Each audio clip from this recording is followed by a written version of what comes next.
Good morning सभी बच्चे 7th standard. आप सबको नमस्कार। आज फिर से हम लोग एकत्रित हुए हैं इसलिए कि हम कुछ बातें जो ज्योमेट्री से रिलेटेड है, भूमिति से रिलेटेड है, उसको सीखें। और इसके लिए हमने पीछे कोटिपूरक कोण, समपूरक कोण, इसकी परिभाषाएं सीखी। और बड़ी दुख की बात है कि मैंने जो वीडियो भेजा है वो सिर्फ 3 बच्चों ने देखा है। 3 में से एक मैं हूँ, अर्थात 2 ही बच्चे देख रहे हैं। मैं फिर से आप सबसे यही विनती करूँगा कि इस प्रकार की पढ़ाई अगर आप कर रहे हैं, अर्थात आप पढ़ ही नहीं रहे, तो उसका नुकसान आपको भुगतना पड़ेगा। हम अपना कार्य पूरा कर रहे हैं समय समय पर, कठिन परिस्थिति फिर भी आपको पढ़ाने की कोशिश कर रहे हैं, लेकिन अगर आप सहयोग नहीं देंगे तो पढ़ाई हो ही नहीं सकती। आज कोटिपूरक कोण के मापों का योगफल 90 अंश होता है, समपूरक कोणों के मापों का योगफल 180 अंश होता है। और इस प्रकार से इन गुणधर्मों को सीखने के लिए हम लोग यहाँ पर जब एकत्रित हुए हैं, तो आज फिर से प्रश्न संग्रह 16, इसका पहला क्वेश्चन मैंने आपको सिखाया था और उसमें यही आपको बताया था कि आपको कुछ सवाल घर से हल करने, जिसमें यही कहा था कि सभी कोणों को 90 में से घटाइए, और कुछ विद्यार्थियों ने उसे घटाया है।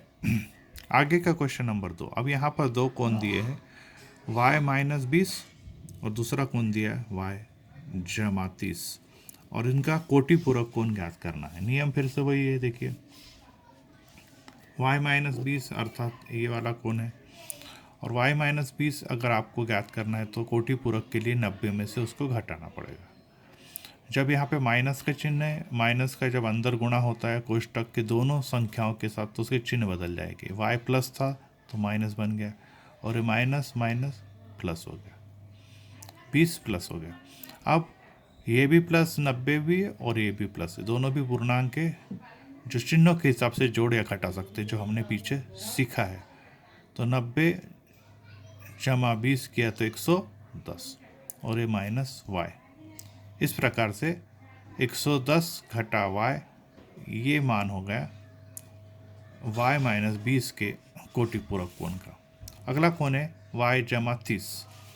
90 में से y-30 को घटाएंगे तो चिन्ह फिर से बदल जाएंगे, कोष्टक होने के कारण दोनों के लिए चिन्ह अप्लाई, दोनों के लिए लगता है, प्लस y का माइनस y और प्लस 30 का माइनस 30।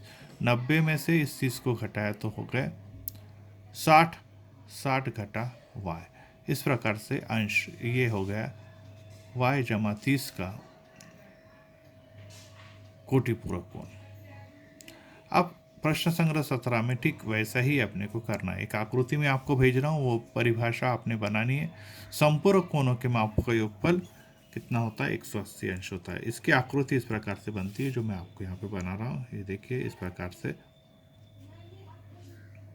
कोटिपूरक कोण की आकृति ऐसी बनती है, जो पीछे आपने देखी है। ये कोटिपूरक कोण की आकृति थी, अर्थात इन दोनों के मापों का योगफल 90 अंश हो रहा था। अब यहाँ पे इन दोनों कोणों के मापों का योगफल कितना आएगा? 180 अंश। ये ए, ये बी, ये सी और ये ओ है। तो इसमें दोनों कोणों के मापों का योगफल 90 अंश, यहाँ भी जोड़ियाँ हैं, दोनों कोण मापों का योगफल 180 अंश है। प्रश्न संग्रह 17, समपूरक कोण ज्ञात करो। अब यहाँ पे जैसे मैंने आपको बताया कि समपूरक कोण के लिए 180 में से घटाना, तो 180 में से 15 को घटाया तो 165 अंश। ये 15 अंश का समपूरक कोण बन गया। 120 अंश पूछा है, तो 180 में से 120 को घटाया तो 60 अंश। ये बाकी के आपने करने हैं।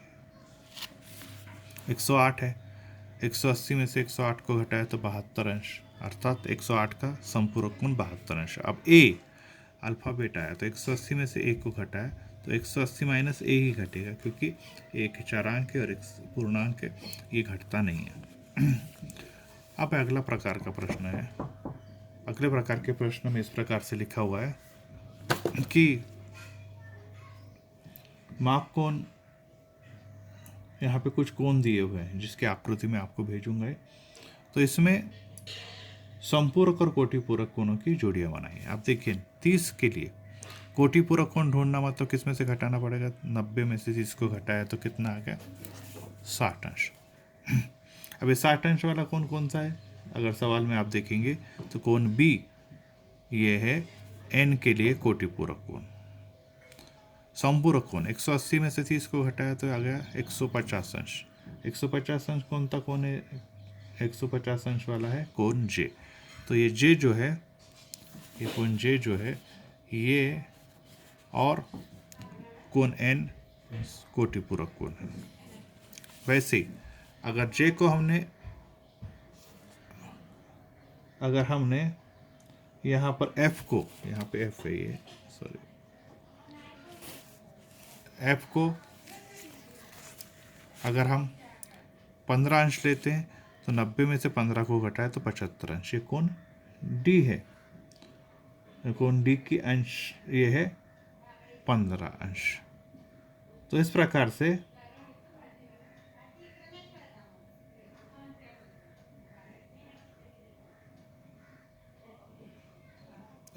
से कोण डी उसका बन गया है कोटि पूरक कोण। ये 180 में से 15 घटा है तो 165, पर 165 वाला कोई भी कोण मौजूद नहीं है। क्वेश्चन नंबर 3 में त्रिभुज XYZ में कोण y बराबर 90 अंश अगर दिया है तो x और y का संबंध बताइए। तो त्रिभुज के तीनों कोणों के मापों का योगफल 180 अंश होता है। त्रिभुज लिखना है, त्रिभुज के तीनों कोणों के मापों का योगफल 180 अंश होता है। तो 180 में से 90 को घटाया तो बच गया 90।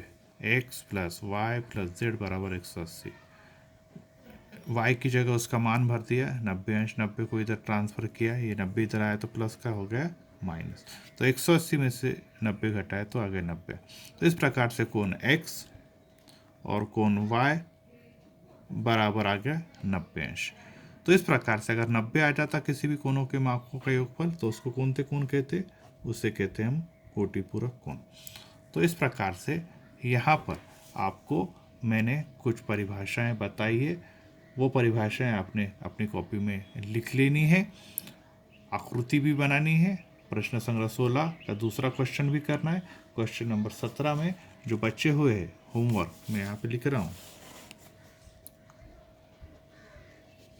होमवर्क के अंदर हम लिखेंगे पहले क्वेश्चन नंबर 1 तथा क्वेश्चन नंबर 2 के बच्चे सवाल, इसको हम लोग हल करेंगे। फिर कल मैं आपको आगे के सवाल सिखाऊंगा। इस प्रकार से हमने आज महत्वपूर्ण संकल्पना सीखी है, और मैं आपको आकृति बनाने के लिए कुछ चित्र भेज रहा हूँ, वो भी आप साथ में बनाएं। Thank you, God bless.